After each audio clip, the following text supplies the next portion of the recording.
The latest insane attack from Fox News on Barack Obama has to do with the military. Sean Hannity believes that there is a Christian cleansing going on. Oh, totally. Yeah. Let's hear his argument. On religious liberty within the military, and that the Christianity of service members is now coming under attack by the Obama administration. Now, the Pentagon has now gone on record explaining what will happen to any service member who is caught spreading his or her own faith. And the statement reads in part, religious proselytizing is not permitted within the Department of Defense. Court-martials and non-judicial punishments are decided on a case-by-case basis.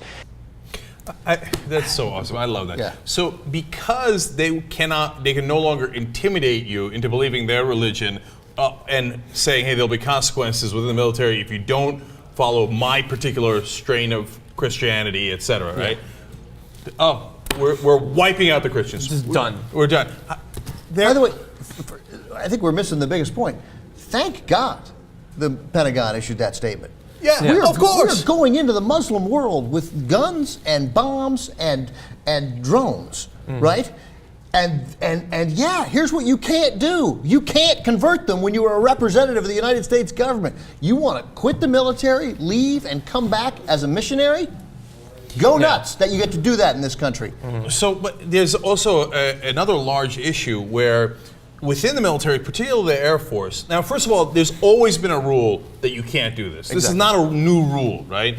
But in 2010, they reissued the rule saying, hey, I think you guys missed it, because what they were doing is evangelizing and proselytizing within the military. Right. So it would be a general, a colonel, et cetera, saying, well, you know, we'd really like to see you in church on Sunday. Right, that was a huge problem at the Air Force Academy. Exactly. Yeah. And what they were trying to do is say, hey, listen, you know, fundamentalist Christianity doesn't run the country. We're not supposed to establish a religion. Don't, and they specifically say you can evangelize. They even say that. You can't proselytize. They say if you want to spread the message about your own Christianity, etc., have at it, Hoss, right?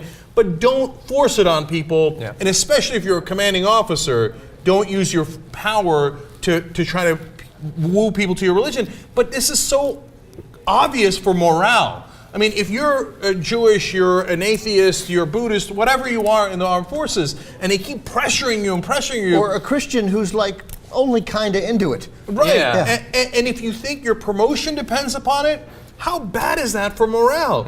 And how, by the way, how un-American is that? Yeah. That's, again, against the whole point of the country, which they don't understand. Yeah, so let's talk about loyalty. When our troops go abroad, when we actually have a war that needs to be fought, maybe we'll eventually have another one of those, I want them to be loyal to the United States. Maybe to the Constitution, not to Christianity, not to the Bible. And also they're talking about, like, you know, it's a Christian cleansing. First of all, I would roughly estimate probably 90% of the military is Christian. You probably remember a couple of years ago, a manufacturer of ACOG scopes that were going into Afghanistan and Iraq had Bible references on them. The military said, oh shit, this is getting us in trouble, you gotta stop doing that. Kept doing it for years. The Air Force Academy, massively Christian. I read a book by a reporter who went into Special Forces, and he said that if you were an atheist in the Special Forces, you pretended to be a Christian and you pretended good, because it's a hardcore Christian organization. It's just crazy. ridiculous. It's victimization of Christianity. Again, They've only in a new been, environment. they've only been doing it for thousands of years. Yeah. Yeah, I know. They're such crybabies. Oh, we got cleansed. Yeah, no, actually, it's true. Go out. You know, if you have a Christian neighbor, go check in on him. He's gone. Okay, we cleansed them. They're all gone. Not just the military, the whole country. There's no Christians left. You nailed it, Sean. Done.